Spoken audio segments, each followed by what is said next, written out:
Зима на севере японского острова Хансю не знает жалости и компромиссов. Когда ледяные ветры приходят из глубин Сибири, пересекая холодное Японское море, они несут с собой колоссальные объемы тяжелого влажного снега. За считанные дни этот горный край превращается в монохромный мир, где грань между небом и землей окончательно стирается в бесконечной белой круговерти. Температура воздуха стремительно падает далеко за отметку замерзания воды, а сугробы в лесных чащах легко достигают высоты человеческого роста. В таких экстремальных условиях замирает практически любая активность. Птицы улетают на юг, мелкие грызуны прячутся глубоко под землей, крупные хищники впадают в оцепенение или мигрируют в долины. Но среди этого ледяного безмолвия на ветках вековых деревьев, покрытых толстой коркой иния, можно заметить неподвижные силуэты.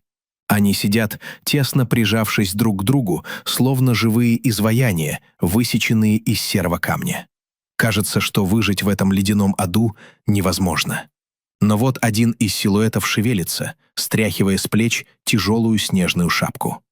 На нас смотрят пронзительные, карие, абсолютно осмысленные глаза, окруженные ярко-красной кожей. Это японский макак. Самый северный примат на нашей планете, если не считать человека. Как случилось, что существо, чьи эволюционные корни уходят в жаркие, залитые солнцем тропики Африки и Юго-Восточной Азии, оказалось здесь, среди снегов префектуры Нагано? Это история невероятного мужества, жесткой социальной иерархии и уникальной способности адаптироваться там, где другие обречены на неминуемую гибель. Жители Японии называют их нихонзару, что означает «японские обезьяны». Но во всем мире они известны как снежные макаки. Живые символы стойкости, сумевшие превратить смертоносный холод в свой родной дом, где они не просто выживают, но и строят свою удивительную, сложную цивилизацию.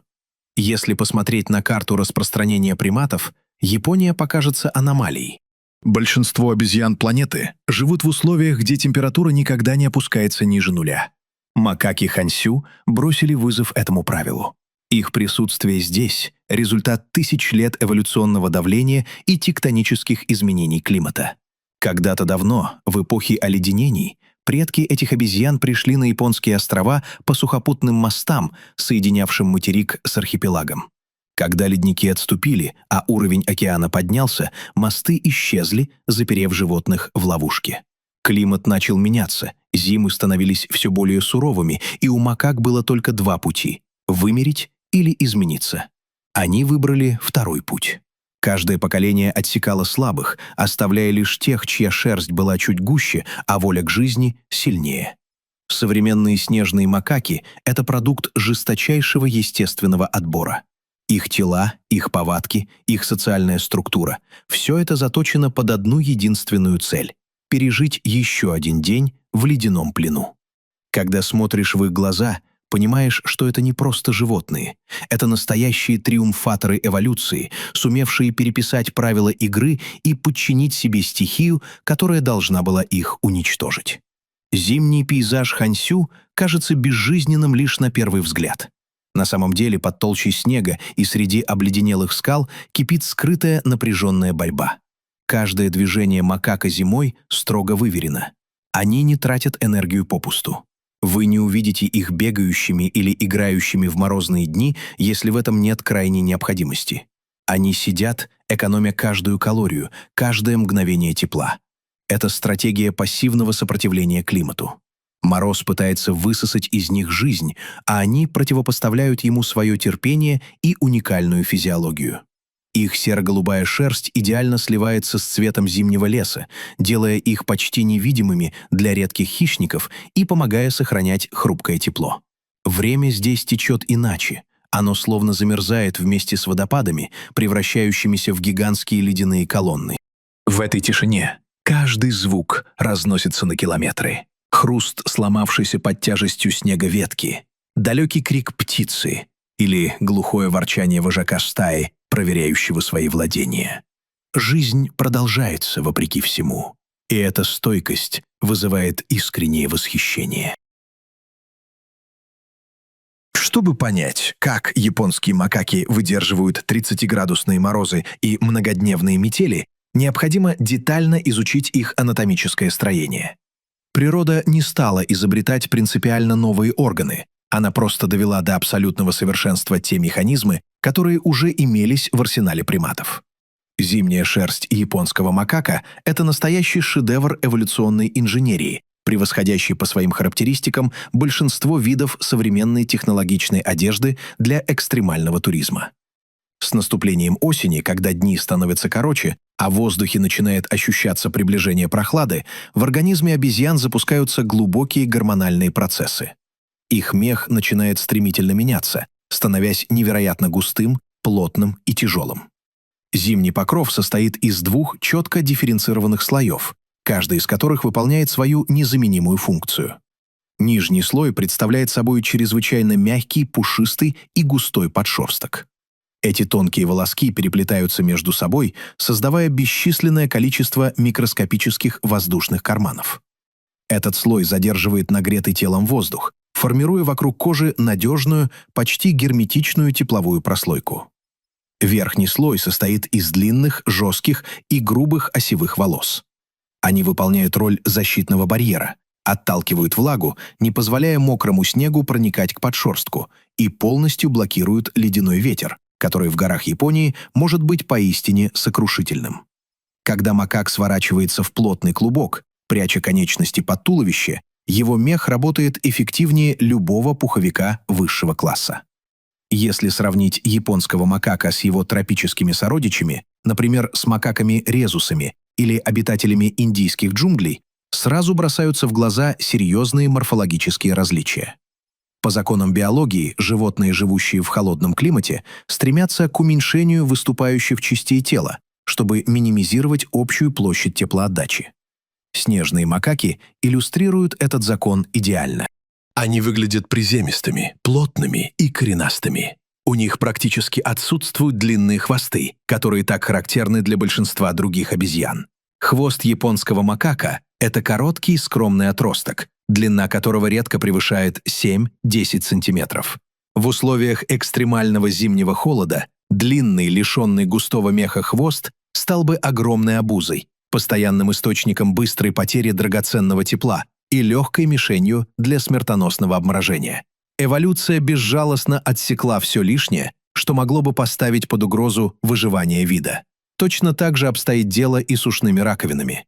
Они у снежных макак маленькие, округлые и глубоко утоплены в густом головном меху, что защищает их от некроза тканей даже во время самых суровых январских метелей.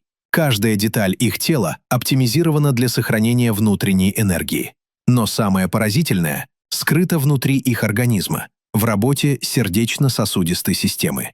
Японские макаки обладают уникальной способностью к тонкой регуляции сужения периферийных кровеносных сосудов, известной как вазоконстрикция. Когда мороз усиливается и внешняя температура падает ниже критической отметки, нервная система обезьяны мгновенно перераспределяет кровоток. Поток теплой крови к лапам и кожным покровам существенно уменьшается, что позволяет сохранить стабильную температуру в жизненно важных внутренних органах – сердце, легких и головном мозге. Их передние и задние лапы могут казаться на ощупь абсолютно ледяными, они могут часами соприкасаться со снегом и замерзшим камнем, но животное при этом не чувствует боли и не подвергается риску необратимого обморожения. Как только макак оказывается в безопасности или согревается, кровоток в конечностях восстанавливается без каких-либо негативных последствий для здоровья. Это удивительный баланс между самосохранением и способностью продолжать движение в любых условиях. И, конечно же, нельзя обойти вниманием знаменитые ярко-красные лица этих приматов, которые стали их визитной карточкой по всему миру. Многие ошибочно полагают, что этот насыщенный цвет является признаком какого-то заболевания, воспаления или результатом постоянного пребывания на морозе. На самом деле, кожа макак в районе морды практически полностью лишена волосяного покрова. Это необходимо для того, чтобы во время еды или питья влага и остатки пищи не замерзали на шерсти, превращаясь в ледяные сосульки, которые могли бы травмировать животное. Насыщенный красный цвет обусловлен тем, что кровеносные сосуды здесь расположены чрезвычайно близко к поверхности кожи. Это выполняет сразу несколько важнейших функций. Во-первых, это позволяет эффективно охлаждать организм в жаркие летние месяцы, которые в Японии бывают весьма знойными. Во-вторых, интенсивность окраски лица служит важнейшим социальным сигналом. Для макак их лица – это открытая книга. Яркий прилив крови свидетельствует о превосходном здоровье, высоком гормональном уровне и доминантном статусе особи в стае. В сезон размножения самки выбирают самцов с самыми яркими пунцовыми лицами, так как это прямой показатель жизнеспособности и отличной генетики. Таким образом, эволюция превратила потенциально уязвимое место в эффективный инструмент коммуникации и отбора. Мы отправляемся вглубь префектуры Нагано, в знаменитую на весь мир долину Дзигакудани. В дословном переводе с японского языка это название означает «адская долина». И если оказаться здесь в пасмурный зимний день, становится понятно, почему древние обитатели этих мест дали ей столь мрачное имя. Земля здесь буквально дышит паром. Из глубоких расщелин отвесных скал с глухим шипением вырываются струи серного газа, а из-под каменистого грунта то и дело бьют кипящие подземные гейзеры. Пейзаж выглядит сюрреалистично и пугающе. Заснеженные вековые сосны соседствуют с бурлящими бурными потоками, окрашенными минеральными солями в странные цвета. Для человека эта долина долгое время оставалась опасным, неприветливым местом, окутанным ядовитыми испарениями. Но для японских макак адская долина стала настоящим спасением, природным убежищем, которое позволило им кардинально изменить свой образ жизни и переписать законы выживания в зимний период. Именно здесь расположены уникальные природные термальные бассейны, наполненные горячей минеральной водой, поднимающейся из глубоких недр земли. Температура воды в этих источниках круглый год держится на стабильной отметке около 40 градусов Цельсия, создавая поразительный контраст с окружающим ледяным воздухом. И именно здесь, на стыке двух стихий, обжигающего пара и леденящего холода, макаки демонстрируют поведение, которое сделало их героями сотен документальных фильмов и научных диссертаций. Представьте себе эту невероятную картину. Вокруг бушует яростная метель, видимость падает до нескольких метров, термометр показывает минус 15 градусов, а в теплой дымящейся воде, блаженно зажмурив глаза, сидят десятки обезьян. Их позы выражают абсолютную расслабленность, их мордочки розовеют от удовольствия, на длинных ресницах замерзают капли конденсата, превращаясь в крошечные хрустальные бусины. Они выглядят как утомленные аристократы в роскошном спа-салоне. Некоторые особи используют эти ванны для глубокого сна, уложив голову на мягкий обледенелый край бассейна. Другие занимаются неспешным общением, а третьи просто созерцают падающие снежинки, демонстрируя поистине буддийское спокойствие. История возникновения этой уникальной привычки заслуживает отдельного внимания, ведь это не древний инстинкт, заложенный в генетическую память миллионы лет назад. Это живой результат культурной эволюции, феномен, который развернулся на глазах у современных ученых. В далеком 1963 году молодая и чрезвычайно любознательная самка по имени Мукуба ради интереса залезла в горячий источник, который в то время был обустроен при местной традиционной гостинице для людей. Обезьяна сильно замерзла после тяжелой ночи в горах, и тепло манящей воды оказалось непреодолимым соблазном. Ей настолько понравилось это ощущение, что она провела в воде несколько часов. Вскоре ее примеру последовали ее ближайшие подруги. Затем к ним присоединились и детеныши, перенявшие поведение матерей. Через несколько лет уже вся местная стая не представляла себе выживание в зимние месяцы без регулярных термальных процедур. Животные поняли, что вместо того, чтобы тратить колоссальные силы на обогрев тела в лесу, можно просто использовать бесплатную и неиссякаемую энергию Земли. Чтобы избежать неизбежных конфликтов между дикими приматами и постояльцами гостиницы, для макак чуть позже был построен отдельный изолированный бассейн, который сегодня является главным центром их зимнего обитания. Этот случай стал одним из самых ярких и неоспоримых доказательств того, что высшие приматы способны не просто адаптироваться к изменяющейся среде на ходу, но и передавать новые, искусственно приобретенные навыки из поколения в поколение, формируя свою собственную локальную культуру. Малыши, рождающиеся в долине Дзигакудани, с первых недель жизни видят, что горячая вода – это источник безопасности и комфорта, и для них такое поведение является абсолютно естественным. Но эта роскошь и кажущееся блаженство имеют свою, очень темную и опасную изнанку. Жизнь в адской долине полна скрытых ловушек, и за каждый час, проведенный в теплой воде, макакам приходится платить высокую цену, подчиняясь жестоким законам своего сообщества, которые не прощают ошибок и слабости.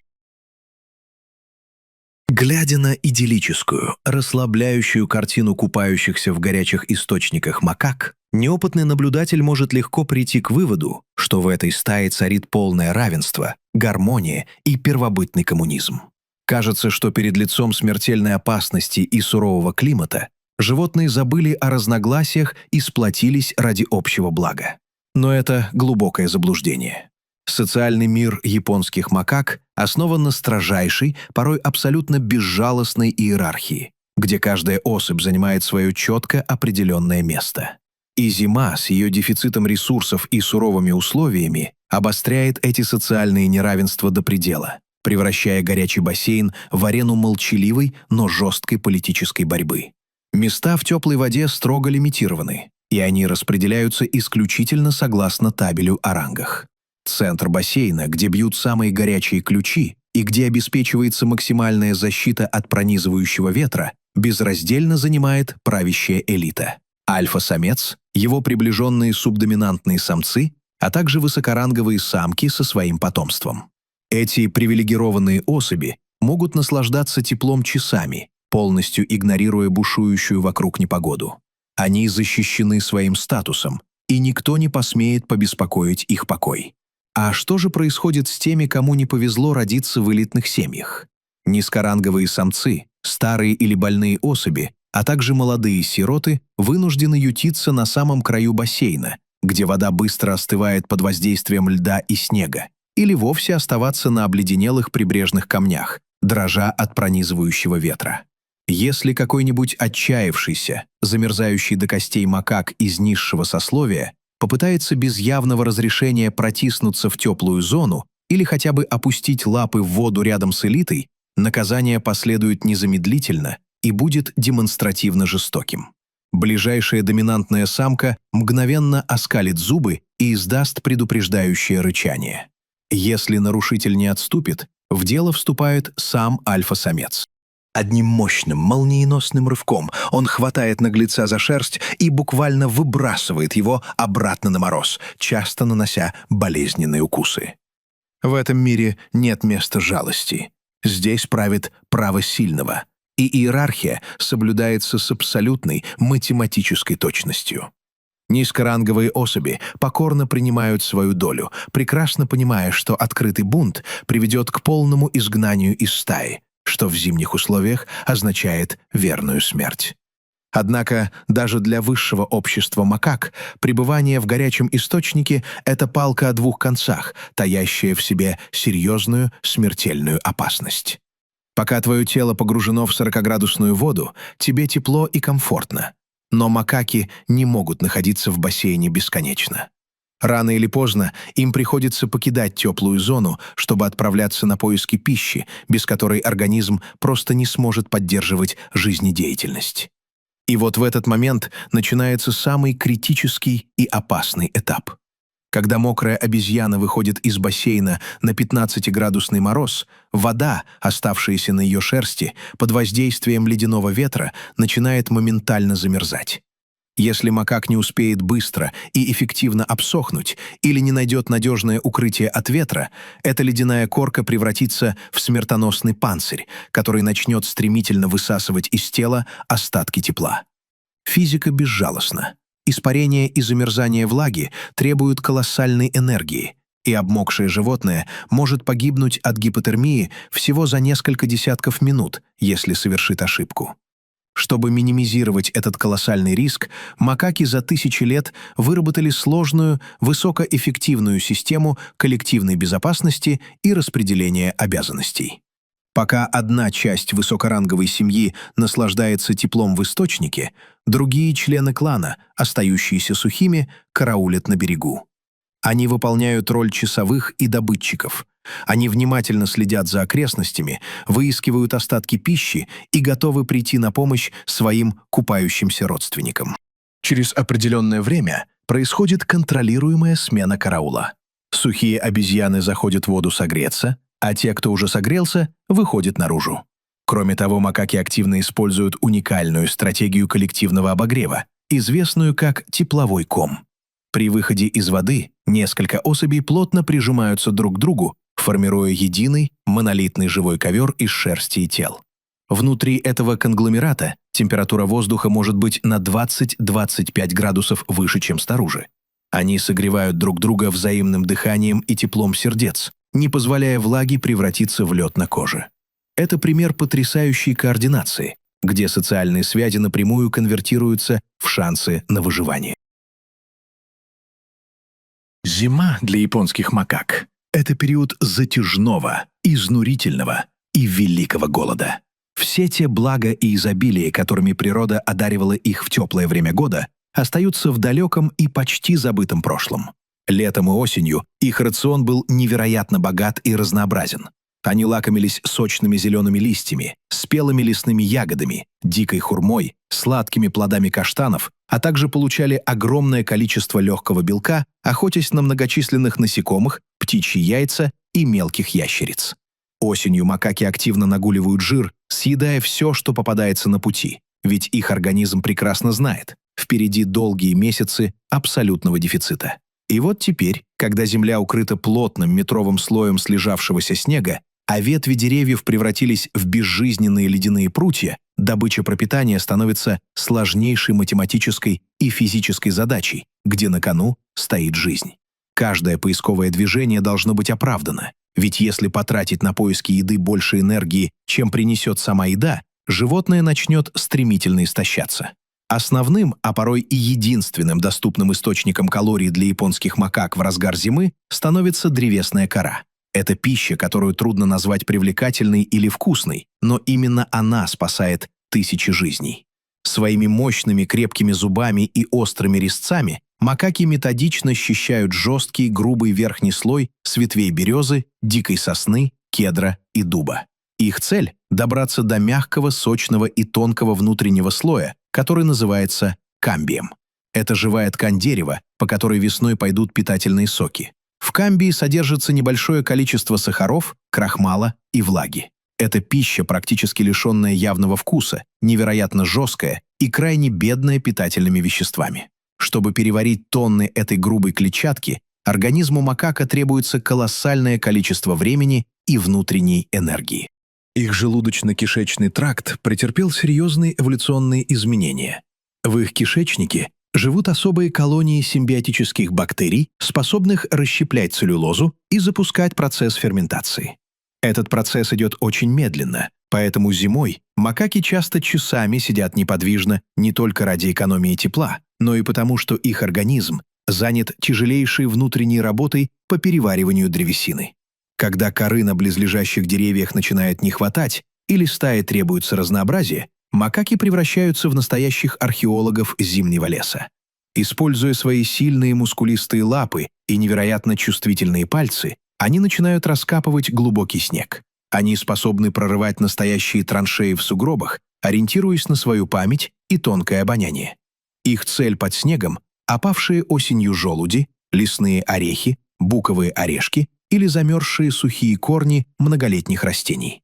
Иногда макак может просидеть на дне снежной ямы несколько часов, методично и терпеливо просеивая холодную белковую массу сквозь свои ладони. Каждая найденная деталь, каждый, пусть даже слегка подгнивший или высохший желудь, это огромная удача. Это порция чистых углеводов и жиров, которая способна подарить животному еще несколько дней активной жизни. В эти моменты макаки демонстрируют потрясающее упорство, не обращая внимания на то, что их пальцы синеют от долгого контакта со льдом. Интересно, что в самые суровые периоды макаки научились употреблять в пищу даже хвою хвойных деревьев. Острые, жесткие и горькие иголки сосны и ели содержит в себе высокую концентрацию витамина С, дубильных веществ и специфических эфирных масел. Эта пища не приносит много калорий, но она работает как мощный природный медикамент, поддерживая иммунную систему приматов в тонусе, защищая их от цинги, внутренних паразитов и воспалительных процессов, которые могут развиться из-за общего истощения организма. Временами, когда голод становится невыносимым, стая спускается к горным рекам и ручьям, которые не замерзают полностью благодаря быстрому течению или близости все тех же термальных источников. Здесь макаки заходят по колено в ледяную воду и начинают переворачивать тяжелые донные камни. Они выискивают затаившихся личинок ручейников, мелких пресноводных рачков и уснувшую на зиму рыбу. Получить порцию животного белка посреди января – это редчайший дар судьбы. Но ради этого приходится рисковать, омывая конечности в воде, чья температура близка к нулю. Каждое действие макака зимой – это строгий прагматичный расчет между затраченной энергией и полученной выгодой. Ошибка в этих вычислениях карается природой безжалостно и окончательно. Несмотря на всю суровость, враждебность и кажущуюся бесперспективность окружающей среды, великий круговорот жизни в мире японских макак никогда не останавливается. В самый разгар суровых зимних месяцев или на исходе ранней холодной весны, когда природа еще полностью скована льдом, в стае начинают появляться на свет новые поколения. Беременность у японских макак длится около 170 дней, что означает, что зачатие происходит в период относительного осеннего изобилия. И вот теперь, когда ресурсы на исходе, а температура воздуха падает до критических отметок, самкам предстоит совершить настоящий подвиг. Роды в условиях минусовой температуры и пронизывающего ветра – это высшее, абсолютное испытание для материнского инстинкта, где любая секундная слабость или потеря концентрации оборачивается трагедией. У этих животных нет теплых нор, защищенных гнезд или искусственных укрытий. Весь их роддом — это открытая ветка дерева или холодный каменный выступ скалы. Новорожденный японский макак представляет собой невероятно хрупкое и трогательное зрелище. Он весит всего около 500 граммов. Его тельце крошечное, а координация движений полностью отсутствует. В отличие от взрослых особей, малыш рождается практически голым. Его покрывает лишь тонкий, редкий слой младенческого пуха, который абсолютно не способен защитить от холода. У него еще не сформированы механизмы терморегуляции, и если мать выпустит его из своих объятий хотя бы на 3-4 минуты, младенец погибнет от необратимого переохлаждения. С первой секунды своего появления на свет, повинуясь мощнейшему древнему инстинкту выживания, детеныш намертво вцепляется своими крошечными, цепкими пальцами в густую шерсть на животе матери. Мать, в свою очередь, принимает характерную позу. Она садится, сильно сгорбившись, и плотно прижимает малыша к своему телу, закрывая его со всех сторон своими мускулистыми руками, ногами и пушистым зимним мехом от любого, даже самого незначительного дуновения морозного ветра. В первые недели своей жизни маленький макак не видит и не знает ничего, кроме тепла материнского тела и запаха ее кожи. Единственным источником питания для новорожденного служит материнское молоко. Оно у японских макак обладает повышенной жирностью и плотностью, обеспечивая малыша всеми необходимыми питательными веществами, витаминами и антителами для формирования иммунитета. Но выработка этого молока дается матери колоссальной, почти запредельной ценой. Самка должна кормить ребенка, несмотря на то, что сама находится в состоянии глубокого истощения, питаясь лишь сухой древесной корой и хвойными иголками. Ее организм работает на пределе возможностей, буквально растворяя собственные внутренние ресурсы, мышечную ткань и жировые запасы, чтобы превратить их в спасительное молоко для своего первенца. В этот период высокоранговые самки имеют колоссальное преимущество.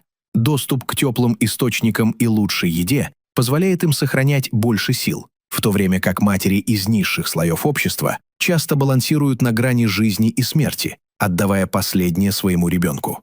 Материнство в обществе японских макак – это не кратковременный эпизод, а долгосрочное, многолетнее социальное обязательство, формирующее структуру всей стаи.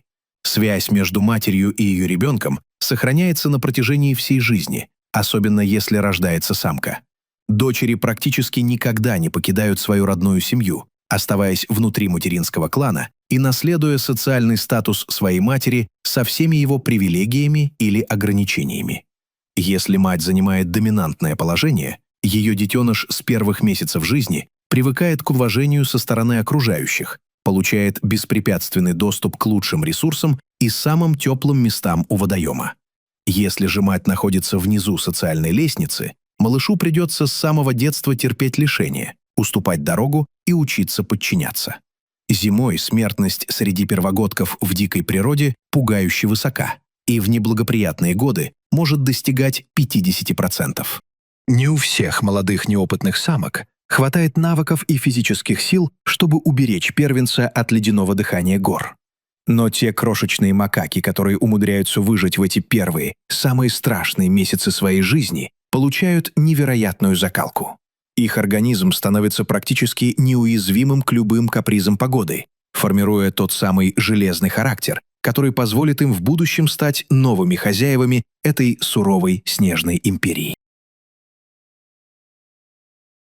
В условиях, когда внешняя среда демонстрирует абсолютную враждебность, а природа пытается уничтожить все живое, внутренний мир обезьяньего сообщества должен быть монолитным, как скалы, среди которых они обитают. Любые затяжные внутренние распри, затяжные конфликты или отсутствие взаимопонимания внутри стаи неизбежно ведут к снижению общей эффективности и, как следствие, к гибели всей группы. Для японских макак главным, самым действенным инструментом выживания и сохранения целостности группы становится их сложнейшее социальное взаимодействие. И его незыблемой основой, его фундаментом является процесс, известный в науке как груминг. Внешне это выглядит как простое, монотонное и бесконечное перебирание шерсти друг друга. Но на самом деле это сложнейший ритуал, выполняющий глубокие психологические, политические и терапевтические функции внутри социума приматов. Груминг давно перестал быть для макак просто гигиенической процедурой, направленной на очистку меха от немногочисленных зимних паразитов, грязи, налипшего льда или отмерших чешуек кожи. Это полноценный, выразительный язык дипломатии, способ демонстрации лояльности, уважения и эффективный метод снятия психологического стресса. Когда одна обезьяна методично, сантиметр за сантиметром, перебирает густой мех другой, в головном мозге обоих животных начинают активно выделяться эндорфины и окситоцин, природные гормоны радости, привязанности и глубокого спокойствия. У животных мгновенно снижается частота сердечных сокращений, уходит мышечный тонус, отступает постоянный страх перед холодом и хищниками. Груминг работает как идеальное успокоительное средство, гасящее любые вспышки агрессии внутри тесного коллектива. Это способ сказать «Я мирно настроен, я забочусь о тебе, мы – одна команда». Если внимательно присмотреться к тому, как именно организованы сеансы груминга в стае, можно без труда прочитать всю политическую карту этого сообщества. Здесь существует строгий этикет и правила вежливости. Менее ранговые, подчиненные особи всегда с величайшей готовностью и видимым усердием чистят шерсть лидерам стаи, альфа-самцу или доминантным самкам. Для них это единственный легальный способ выразить свою абсолютную покорность, задобрить суровое руководство и гарантировать себе безопасность и покровительство в будущем. Взамен своего труда они получают важнейшую валюту – лояльность вожака. Если в будущем на эту низкоранговую особь нападет кто-то другой, альфа-самец вспомнит проявленную заботу и вмешается в конфликт на ее стороне. В то же время доминантные особи редко опускаются до того, чтобы чистить шерсть подчиненным, за исключением своих прямых детей или близких родственников. Таким образом, груминг — это социальный клей, скрепляющий вертикаль власти. Особое значение груминг имеет для женской половины стаи. Самки японских макак проводят за этим занятием огромную часть своего свободного времени, формируя прочные многолетние коалиции и родственные кланы. Если между двумя семьями внутри стаи назревает серьезное недопонимание из-за территории или еды, конфликт крайне редко доходит до открытого физического насилия или кровавых драк. В большинстве случаев умные самки решают проблему за столом переговоров, организуя массовый сеанс взаимного ухода за шерстью. Это пример потрясающей социальной зрелости, где забота и нежность используются как превентивное оружие против деструктивного насилия. Кроме осязательного контакта, макаки обладают богатейшей системой вокализации. Их звуковой арсенал включает десятки различных сигналов. От резкого отрывистого лая, предупреждающего о приближении опасности, до тихого, воркующего и нежного урчания, которым матери баюкают своих младенцев. Их мимика не менее выразительна и точна. Прямой, немигающий взгляд в упор считается открытым вызовом и угрозой, в то время как быстрое ритмичное моргание, причмокивание губами и демонстрация зубов без агрессии – это знак абсолютного миролюбия и готовности к подчинению. Живя в условиях скученности и постоянного климатического прессинга, японские макаки научились читать тончайшие эмоциональные состояния друг друга с феноменальной, почти человеческой точностью, что делает их стаю единым, безупречно работающим организмом. Японские макаки заслуженно и обоснованно признаны учеными всего мира одними из самых интеллектуально развитых, сообразительных и изобретательных приматов на нашей планете. Их способность к быстрому обучению, анализу причинно-следственных связей и, что самое главное, к передаче накопленного опыта своим сородичам без изменения генетического кода поражает исследователей уже многие десятилетия. Традиция зимнего купания в горячих вулканических источниках, о которой мы говорили ранее, это лишь один, пусть и самый медийный пример их выдающегося интеллекта. На самом деле, их повседневная жизнь наполнена проявлениями того, что в науке принято называть зачатками разумной деятельности и формированием поведенческой культуры. Они способны принимать нестандартные решения в критических ситуациях, демонстрируя гибкость ума, который трудно ожидать от диких животных. Чтобы понять всю глубину их интеллектуального потенциала, необходимо вернуться в 1950-е годы на маленький японский остров Касима, где группа ученых-этологов проводила долгосрочное наблюдение за изолированной стаей макак. Чтобы выманить осторожных обезьян из густых лесных зарослей на открытое пространство пляжа для подсчета и фиксации поведения, исследователи начали регулярно оставлять на чистом прибрежном песке клубни сладкого картофеля – батата. Обезьяны быстро оценили питательность и вкус нового лакомства, однако возникла серьезная бытовая проблема. Мелкие песчинки, налипавшие на влажную кожуру клубней, неприятно хрустели на зубах, ранили десны и мешали наслаждаться едой. Обезьяны пытались счищать песок своими лапами, но это помогало плохо, и они были вынуждены глотать грязь вместе с пищей. И вот однажды молодая полуторагодовалая самка, которой исследователи дали имя Имо, совершила действие, которое навсегда изменило представление науки о возможностях животных. Обладая врожденным любопытством и нестандартным мышлением, Има взяла испачканный в песке клубень батата, подошла к протекавшему рядом пресному ручью, опустила картофель в воду и начала методично тереть его своими ладонями, полностью смывая всю грязь. Клубень стал чистым, гладким и приятным для еды. Има повторила этот трюк несколько раз, закрепив навык. Вскоре за ее действиями начала внимательно наблюдать ее мать, которая попробовала сделать то же самое и быстро поняла выгоду. Затем навык переняли сверстники Има, с которыми она играла. А через несколько лет мытье картофеля перед едой стало абсолютной, незыблемой нормой поведения для всей популяции острова. Более того, через некоторое время макаки усложнили этот процесс. Они перешли от пресного ручья к берегу океана и начали мыть батат в морской воде. Ученые поняли, что это было сделано осознанно. Соленая океанская вода не просто идеально очищала песок, но и придавала сладкому картофелю приятный солоноватый вкус, работая как природная приправа. Молодая самка Има фактически изобрела кулинарную обработку пищи в дикой природе. Через несколько лет та же самая гениальная самка Има пошла еще дальше, совершив второе крупное открытие. Ученые ради эксперимента рассыпали по песчаному пляжу горсти зерен пшеницы. Обычные макаки начали кропотливо, часами собирать по одному зернышку, тратя на это колоссальное количество времени, сил и неизбежно глотая массу песка. Има же подошла к задаче как настоящий инженер. Она собрала большую горсть смеси песка и пшеницы, подошла к воде и бросила всю эту массу в океан. Произошло физическое разделение фракций. Тяжелый песок мгновенно пошел на дно, а легкие, полные воздуха зерна пшеницы остались плавать на поверхности воды. Има оставалось лишь аккуратно и неторопливо собрать чистые зерна ладонью и съесть их. Это было не что иное, как осознанное использование законов гидродинамики и физических свойств материалов для сепарации пищи. И этот навык также мгновенно распространился по всей стае через механизм подражания.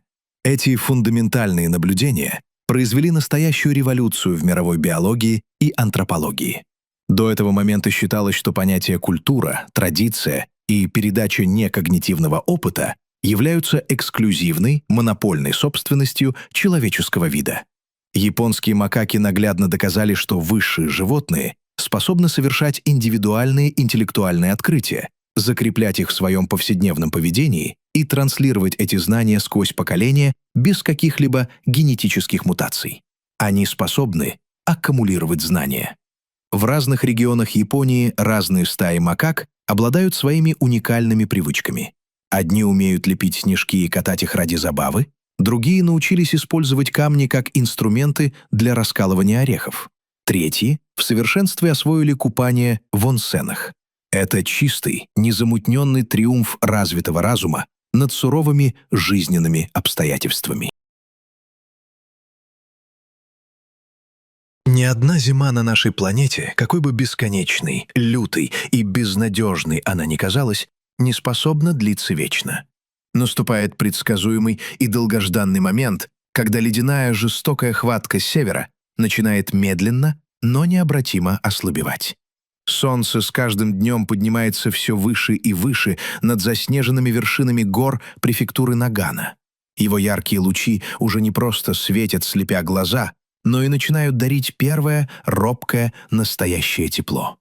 По крутым склонам гор Адской долины устремляются первые бурные шумные ручьи, наполненные талой водой и уносящие с собой обломки зимнего плена. Тяжелый метровый снег начинает оседать, портиться, покрываться темной коркой и постепенно обнажать черную, влажную, заждавшуюся тепла землю. Для японских макак этот период обозначает время великого, долгожданного освобождения и триумфа. Их тяжелейший, изнурительный, многомесячный марафон на грани выживания подошел к своему победному финалу. На ветках деревьев, которые еще вчера казались мертвыми и обледенелыми, начинают стремительно набухать первые почки, сочные, нежные, полные сладкого, живительного древесного сока. По краям проталин пробивается первая молодая зеленая трава, которая после месяцев поедания сухой, жесткой коры и горькой хвои кажется макакам самым изысканным, божественным деликатесом на свете. Животные начинают активно и массово сбрасывать свою старую, тяжелую зимнюю шубу, которая верой и правдой защищала их от стужи. Их мех вылезает большими клочьями. Они выглядят в этот переходный период немного взъерошенными, растрепанными и худыми, но эта внешняя неопрятность – самый радостный признак полного обновления жизни. На смену жесткой зимней экономии энергии и вынужденной апатии приходит бурная весенняя активность, наполняющая весь лес движением и шумом. Детеныши, которые провели всю свою сознательную жизнь с момента рождения, намертво прижавшись к теплому материнскому животу, наконец-то чувствуют себя в полной безопасности. Они впервые ослабляют свою хватку и делают первые, робкие, самостоятельные шаги по теплой, свободной от снега земле. Они неуклюже прыгают по камням, смешно балансируют на поваленных стволах деревьев, пытаются карабкаться на небольшие ветки и впервые близко знакомятся со своими сверстниками из других семейных кланов стаи. Между малышами начинаются шумные, веселые и бесконечные развивающие игры. Важнейший, незаменимый этап социализации, в ходе которого формируются характеры будущих вожаков и матерей этой горной империи. Вся стая наполняется звуками радости, возни и довольного ворчания. Вместе с уходом холодов макаки постепенно покидают адскую долину и свои знаменитые горячие термальные бассейны.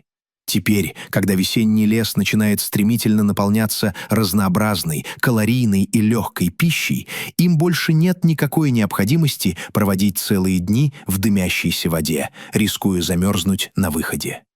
Они организованными колоннами уходят вглубь густых широколиственных лесов, поднимаются выше в горы, на альпийские луга, где проведут цветущую весну, жаркое лето и сытую, богатую плодами осень.